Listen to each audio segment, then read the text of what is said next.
Bila ada ibu bapa paksa anak-anak hari ini untuk solat, untuk tutup aurat, anak-anak berhujah, la ikraha fiddin, dikata tidak ada paksaan dalam agama.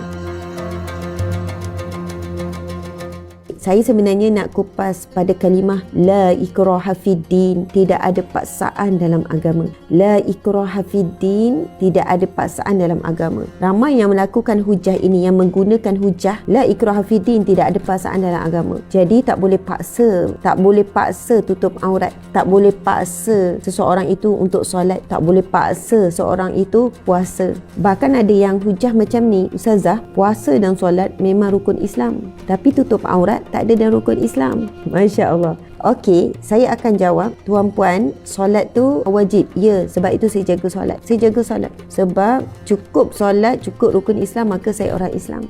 Baiklah, saya tanyalah, puan belajar tak? Puan tahu tak? Solat tu ada syarat wajib solat dan syarat sah solat sebelum rukun solat. Syarat wajib solat, seseorang itu cukup syarat dia wajib solat. Apa dia? Maksudnya cukup syarat ni dia wajib solat. Apa dia, tuan-puan sekalian? Yang pertama, iaitu dia Islam. Kemudian dia baligh, Masya Allah. Kemudian dia mukallaf, dia Islam mukallaf. Mukallaf ni maksudnya dia mampu untuk menanggung bebanan tanggungjawab solat tu. Kemudian dia suci, maksudnya dia bukan dalam haid atau nifas. Masya Allah. Maka tuan-puan sekalian, wajib ke atasnya cukup syarat, maka wajib solat. Yang kedua, ada syarat sah solat. Syarat sah solat ni tuan-puan sekalian adalah kalau tak ada syarat sah ni, maka solat tak sah. Nama pun syarat sah, maka kalau tak ada, solat tidak sah. Apa maksudnya di sini, tuan-puan sekalian? Walaupun kita kata aurat itu tidak termasuk dalam rukun Islam, tapi dia adalah termasuk dalam syarat untuk menjadikan solat itu sah. Kalau tak ada, tak sah. Syarat sah solat, okey, menghadap kiblat, mengambil wuduk, Masya Allah, semua perkara yang berlaku sebelum solat. Sebab perkara-perkara ataupun perbuatan yang berlaku ketika solat namanya rukun solat. Jadi ada syarat wajib dulu. Kalau cukup syarat, maka wajib dia solat. Berakal, minta maaf. Ya, dalam mukallaf tu lah tu, berakal. Itu syarat wajib solat. Kemudian dah settle syarat wajib, maka pergi kepada syarat sah solat. Hadap kiblat, masuk waktu solat.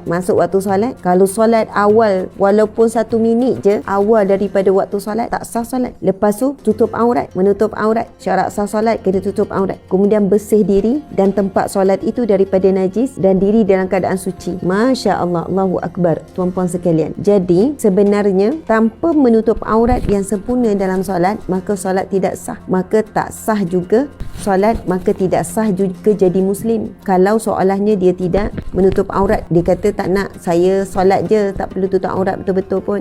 Jadi tidak ada. Kita tengok setiap wanita sekalipun, kalau kita tengok di mana-mana, walaupun dia seksi macam mana, tapi bila solat dia pakai dengan keadaan yang menutup aurat yang sempurna. Jadi tuan-puan sekalian, sebenarnya pakaian kita umpama seperti wanita-wanita, umpama seperti pakaian solat. Kalau pakaian kita sekarang boleh terus buat solat, insya-Allah itulah pakaian yang mengikut syariat. Jadi firman Allah la ikraha fiddin ini, tidak ada paksaan dalam agama ini, tuan-puan sekalian, kita bacakan suratul Baqarah ayat 256 ini sebenarnya adalah ditujukan kepada orang bukan Islam. Maksudnya kita tidak boleh nak memaksa orang bukan Islam masuk Islam. Memang betul, kita tak boleh paksa orang bukan Islam untuk masuk Islam. Tetapi setelah kita jadi Islam, kita wajib dan kita perlu memaksa diri walaupun tak ikhlas.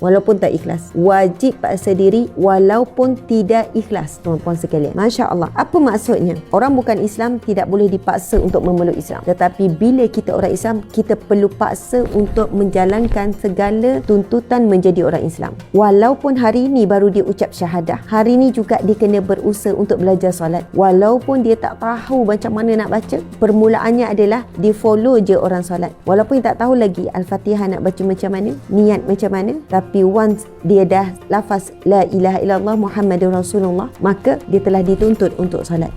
Jadi wuduk dia ikut. Kemudian dalam proses tersebut dia pun belajar lagi, belajar sampailah pandai. Masya Allah. Bukannya kita kata pada dia, tak apalah, kamu kan baru peluk Islam hari ni, tak apa, tak solat lagi, tak apa, kamu kan baru peluk Islam, jadi kamu tak puasa lagi, tak apa. Memang tak. Kita perlu terus mengajar ajak dia, okey, kamu dah Islam, ikut saya ambil wuduk, ikut saya solat, kamu ikut saja dulu. Nanti kita akan belajar step by step sehingga kamu mahir. Masya Allah, Allahu Akbar. Tetapi mengikut kadar kemampuan lah, bukan terus nak suruh dalam keadaan seperti mana kita pun makan masa berapa lama untuk belajar solat. Tuan-puan sekalian, la ikraha fiddin ini ditujukan kepada non-Muslim, bukan ditujukan kepada orang Islam. Jadi kepada orang Islam, berhenti menggunakan hujah yang tidak benar. Bila ada ibu bapa paksa anak-anak hari ini untuk solat, untuk tutup aurat, anak-anak berhujah la ikraha fiddin, dikata tidak ada paksaan dalam agama. Islam ini bukan agama yang memaksa, tak boleh paksa-paksa ni.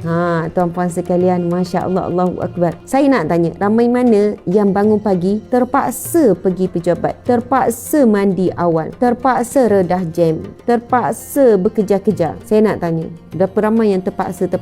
Maksud tiada paksaan dalam agama adalah tiada paksaan, yakni untuk bukan tak ada paksaan dalam kita menjaga, tidak ada paksaan bagi orang bukan Islam untuk kita ajak dia. Maksud kita tak boleh paksa dia untuk memeluk Islam. Tapi bila kita dah memeluk Islam, kita sebenarnya automatik perlu memaksa diri melaksanakan segala tuntutan agama Islam.